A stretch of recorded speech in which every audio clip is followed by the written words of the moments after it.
सभी श्रोताओं का कबीर के दोहे में हार्दिक स्वागत, अभिनंदन। आज के इस वीडियो में आप सभी के सामने प्रस्तुत है कबीर जी का एक दोहा और उसकी विस्तृत व्याख्या। बढ़ते हैं दोहे की तरफ। जबहि नाम हृदय धरा, भया पाप का नाश।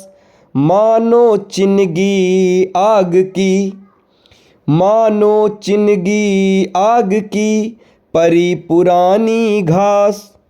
साहब कबीर जब कहते हैं जब ही नाम हृदय धरा, तो उनका आशय किसी शब्द को रटने या माला जपने से नहीं है। ये कोई धार्मिक व्यायाम नहीं है जिसे तुम सुबह शाम घड़ी देखकर करते हो। वे अजपा जाप है कि बात कर रहे हैं, श्वास चल रही है, जीवन चल रहा है और उसी प्रवाह में सजगता टिकी हुई है। ये कोई क्रिया नहीं, ये स्थिति है जब नाम तुम्हारी श्वासों के साथ एक हो जाता है। हर पल सुमिरन, पूर्ण सजगता। जब तुम बोध को अपने हृदय के सिंहासन पर बैठाते हो तो वह ईश्वर का नाम नहीं बल्कि एक आंतरिक प्रकाश बन जाता है।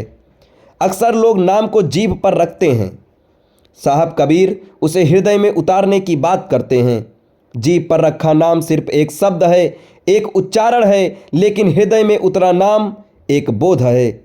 वह तुम्हारी श्वास श्वास में समा जाता है। जैसे रक्त तुम्हारी धमनियों में दौड़ता है, वैसे ही होश तुम्हारी चेतना में दौड़ने लगता है।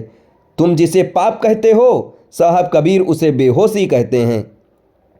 चोरी, क्रोध या लोभ, ये तो बस तुम्हारी बेहोशी के लक्षण हैं। पाप और पुण्य का संघर्ष नहीं है, संघर्ष है होश और बेहोशी का। अंधेरे को तुम तलवारों से नहीं काट सकते, ना ही उसे झाड़ू लगाकर कमरे से बाहर कर सकते हो। अंधेरे से लड़ना मूर्खता है। प्रकाश और अंधकार का कभी मिलन हुआ है? अंधेरे का अपना कोई अस्तित्व होता है या नहीं?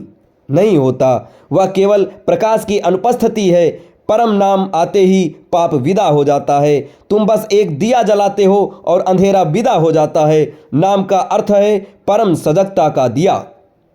कबीर साहब तुम्हारे अतीत को, तुम्हारे आदतों को, तुम्हारे दुख, शिकायतें, स्मृतियां और व्यर्थ के अहंकार और वासनाओं को पुरानी घास कहते हैं।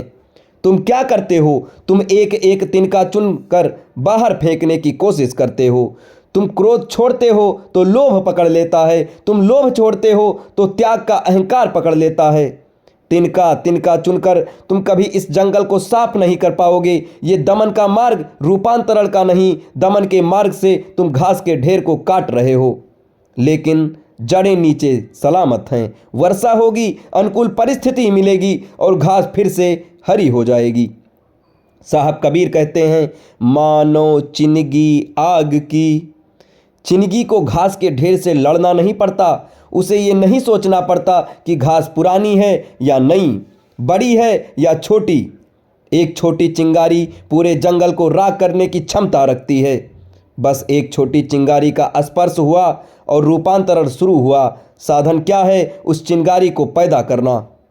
जैसे ही तुम पूर्ण बोध को प्राप्त करते हो, तुम्हारा काम, तुम्हारा क्रोध, तुम्हारा लोभ, तुम्हारा मोह का सारा जंगल धूं धूं करके जलने लगता है।